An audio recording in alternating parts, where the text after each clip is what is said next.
Welcome once again. Today, in the gospel, Jesus talks about yet another one of those hard things about living the Christian life. He delivers a parable, and as the gospel says, it's delivered to those who were convinced of their own righteousness and despised everyone else. It's hard for us to admit this, but there are times when we can be like the Pharisee. We would like to say, when we look at the Pharisee, boy, am I glad that's not me.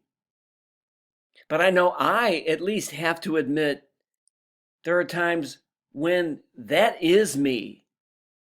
I'm guilty of thinking at times that I'm not just different from other people, but better than they are. When I believe that my political views are not just different from others, but better than others.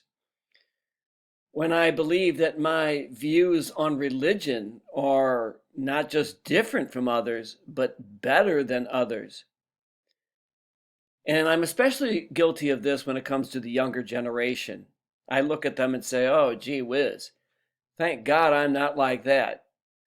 When there was a time when I was like that, I'm not any better than they are. We're just different. And so when we read this gospel, it's hard, but we have to take a moment to look at ourselves in the mirror and say, gee, aren't there times when I am like the Pharisee? When I say, boy, am I glad I'm not like that person, that I'm better than that person.